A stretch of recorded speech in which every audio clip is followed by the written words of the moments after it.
প্রিয় আমাদের মাগুরা। আর এই প্রিয় আমাদের মাগুরার ভিতর কি নাই, কি নাই? ভাই মোটরসাইকেল যারা চালায় তাদের আরো 1 মাস আগে শীত আইছে, লাগে নাই এরকম লোক কি খুঁজে পাওয়া যাবে? আমার মনে হচ্ছে দূরবীন দিয়ে খুঁজে পাওয়া যাবে না।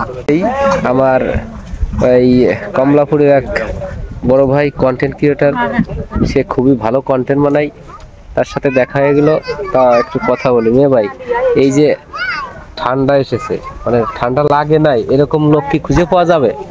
আমার মনে হচ্ছে দূরবীন দিয়ে খুঁজে পাওয়া যাবে না, কারণ প্রত্যেকটা ব্যক্তির হয় কাশ, নয় ঠান্ডা, নয় জ্বর, যে কোনো সমস্যা লেগে আমি আছে। কিন্তু প্রথম দিনই কট খেয়ে গেছি। আরে আমি তো দ্বিতীয় দিন ভাই, জানেন না, আমি তো আমার কণ্ঠে হয়তো বুঝতে পারবে দর্শক যে আসলে কি পরিমাণ যে মানে সৃষ্টি হয়েছে।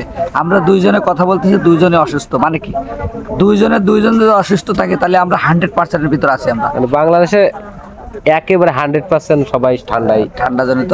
আর আমার একটা পরামর্শ থাকবে ভাইজান, এই ঠান্ডা যাদের লাগছে তারা একটু সতর্ক থাকবেন, আর যাদের যদি লেগে না থাকে ঠিক আছে তারা একটু বেশি সতর্ক থাকবেন, কারণ আমাদের তো লেগেই গেছে। যারা মোটরসাইকেলের টাকার উদ্দেশ্যে কিছু বলে দেন। আর কি বলবো, মোটরসাইকেল যারা চালান, বিশেষ করে যারা বাইকার, তাদেরকে আমি উদ্দেশ্য করে বলতে চাই, ভাইজান লজ্জা শরম ফেলাই দিয়ে ঠিক আছে আপনারা গায়ে কাপড় লাগাই নেবেন না। যে আমার মতো দেখছেন ভরা দুপুরবেলা কিন্তু আমি জ্যাকেট গায়ে দিচ্ছি, কেন মনে হয় কি জানেন ভাই, মোটরসাইকেল যারা চালায় তাদের আরো 1 মাস আগে শীত আইছে। গুড, ভালো কথা বলছো ভাই, তোমার কথাগুলো আমার খুব সুন্দর লাগে। আর তুমি যে একজন ভালো কন্টেন্ট ক্রিয়েটার, এটা কিন্তু কথা এবং মানে ব্যবহারে কিন্তু বোঝা যায়, ঠিক আছে। আর এই ভাই হচ্ছিল আমাদের মাগুরা জেলার কি বলবো একেবারে কৃতি সন্তান, যার কথা না বললে না, সেটা প্রদীপ বালা। তার বাড়ি হচ্ছিল মাগুরা জেলার শ্রীপুর উপজেলার মাটিকাটা গ্রাম তার বাড়ি। আপনারা একটু ভালো করে দেখবেন, তার কিন্তু মাগুরা একটা পেজ আছে, ওই পেজটা একটু প্রিয় আমাদের মাগুরা। আর এই প্রিয় আমাদের মাগুরার ভিতর কি নাই, কি নাই? সব জাদু মন্তর যা আছে সব আছে। মনে করেন যে খেলাধুলাতে শুরু করে, মনে করেন নদী ভাঙন থেকে আরো কিছু, মানে সব আছে। হাট বাজার ভালো মন্দ দিয়েই হচ্ছে ওই আমাদের প্রিয় মাগুরার ভিতরে আপনি ঢুকে পাবেন।